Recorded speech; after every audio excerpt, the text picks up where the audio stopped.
Yan, nakikita po natin yung birds yan, oh. Yan. Yan po yung birds. So, paalis na po yan. Oh, marami pong nakapila dyan, oh. Oh, yan po yung birds. Oh. Okay, update lang po tayo mamaya dito. So, titingnan na lang po na. Ayan na. Naku po, 2 oras bago kayo makarating. Malamang 2 oras bago kayo makarating dyan sa may birds. So, nandito na po ito sa kilometer 9. Kilometer 9 na po ito. Dito sa Old Airport. Nasa tapat na po tayo ng Togo na container yard, Agoroy. Ayan, tingnan nyo, nasa kanto Old Airport na po ito. Old Airport Road. Na, maabot na po rito ang pila, oh. Hindi pa natin nakikita yung dulo. Nasa Old Airport Road na, crossing, no. Ayan, oh. Okay lang yan, mga. Right, nandito naman po tayo dito sa may Samal Ferry Wharf, Sasa, no? So ito naman po, i-update natin dito ang area, guys. Dahil tapos na po tayo doon sa may Dabsam. Ngayon, dito na naman tayo. Ipakita ko sa inyo, guys, kung gaano na naman ang sitwasyon dito, no? Gaano na ang pila, gaano na kataas. So ito po yung papasok ng Samal Ferry Wharf dito sa may Sasa. Kilometer 11 po ito, no? Nasakop, no? So ayan po, kung mapapansin nyo, talagang walang usad ang sasakyan dyan, no, na nagpipila. So ipakita ko sa inyo, guys, itong nakapila na dito. So yan po ang nasa left side dyan. Yan po yung nakapila na dyan, no? So may truck na lumalabas dyan dahil isang tracking area din po yan, may gate dyan, no?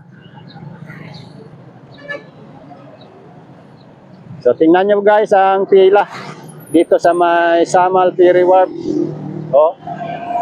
Oh, diba?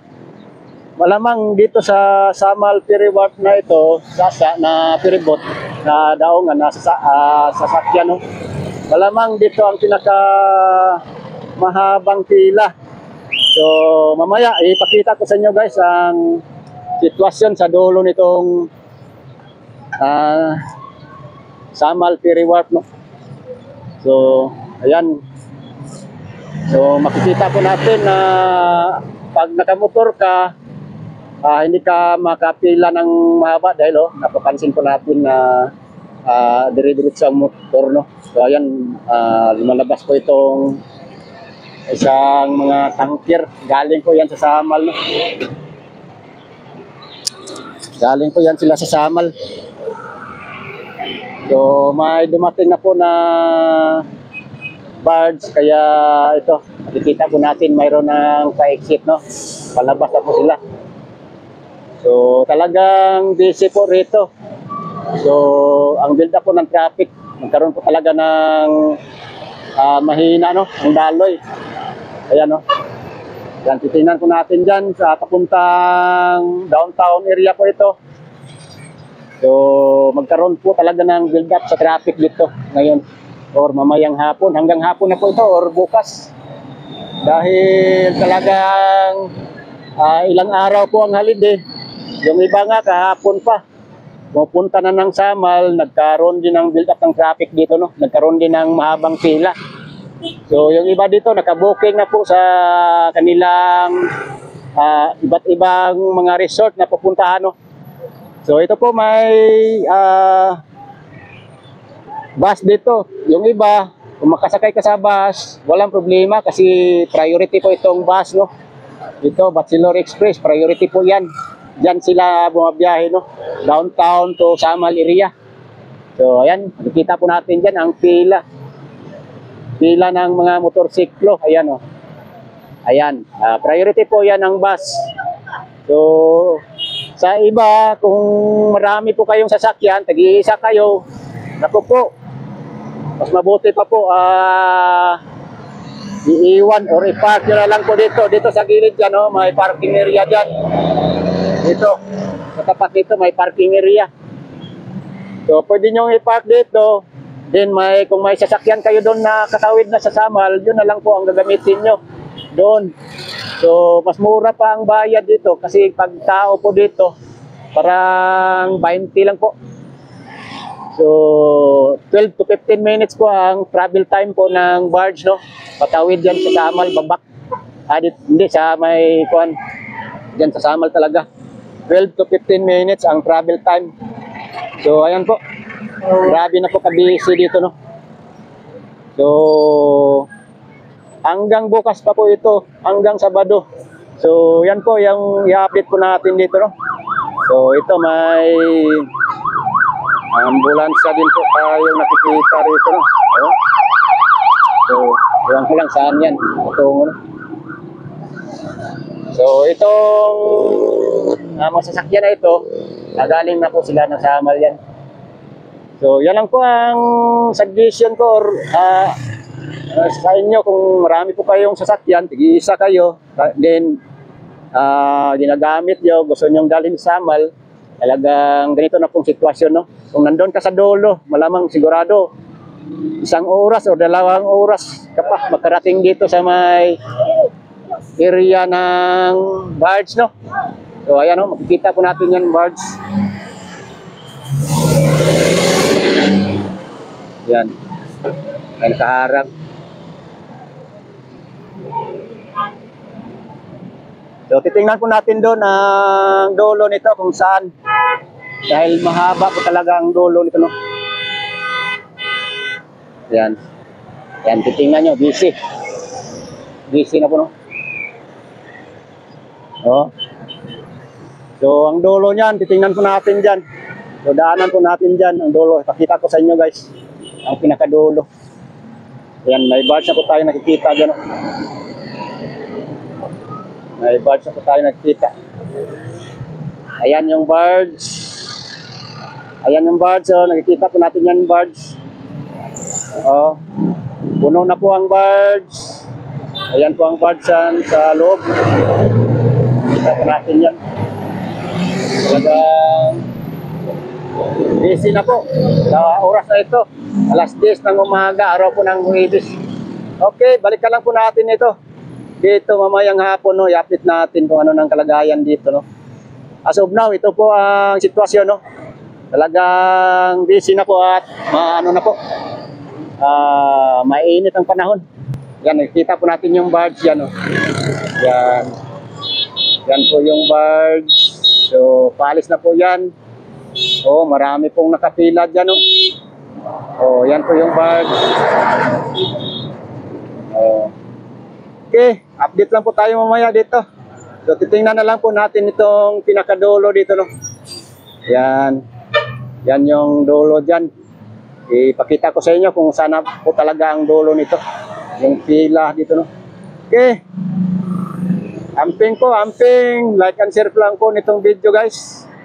So, ito. Okay. Thank you so much. God bless po. Amping ang lahat. Bye-bye.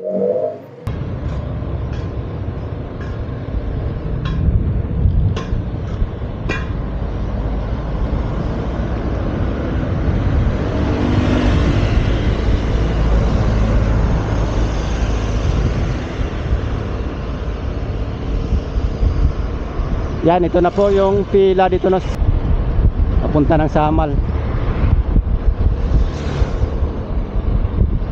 Yan, kita nyo. So itong pila na po ngayon na ito, guys, dito po ito sila sa lugar ng Samal Ferry Wharf sa no. So iba din po yung sa may Dabsam kasi dalawa man po ang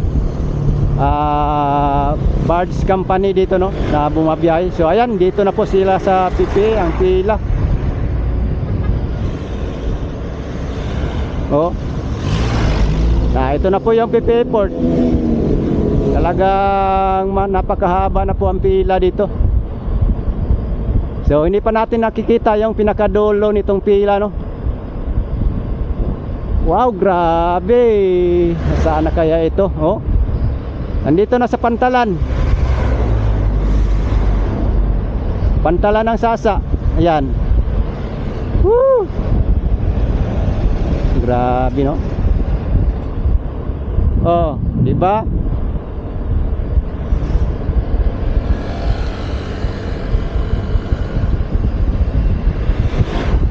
So, lampas na ng pantalan ito.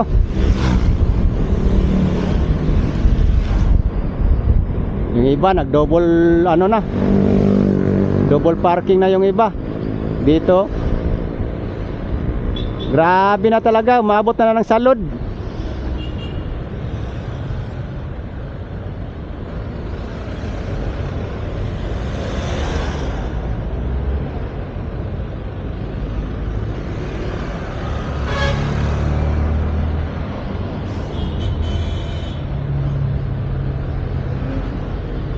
Yan o.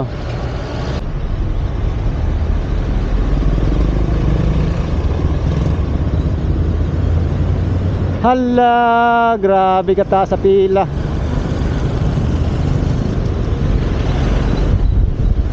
Oh, di ba? Tingnan nyo naman guys. Itong pila ngayon.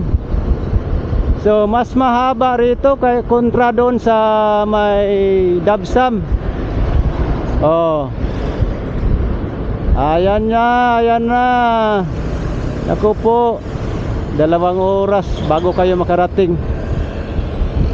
Malamang 2 oras bago kayo makarating dyan sa may Bards.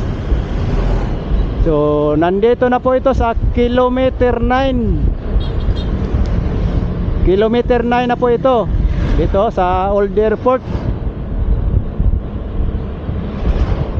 Nasa tapat na po tayo ng Togo na container yard, Agoroy. Ayan, tingnan nyo, nasa kanto Old Airport na po ito. Old Airport Road. Na, maabot na po rito ang pila oh. Hindi pa natin nakikita yung dulo. Nasa Old Airport Road na, crossing no. Ayan oh. Okay lang yan, mga brand new naman yung mga sasakyan nila. Hindi yan mag-overheat ang kuha nila, makina. So ayan, lumiliko na sila dahil dyan, dito na yata pinakadulo no. So ayan guys, dito ang pinakadulo sa may Paradise Island. Yung papasok ng Paradise no. Sa kaya ng Paradise Island, dito sa may malapit na talaga sa Doña Pilar. Okay, yan lang po guys. Dadaan tayo dito sa may ATM. Okay.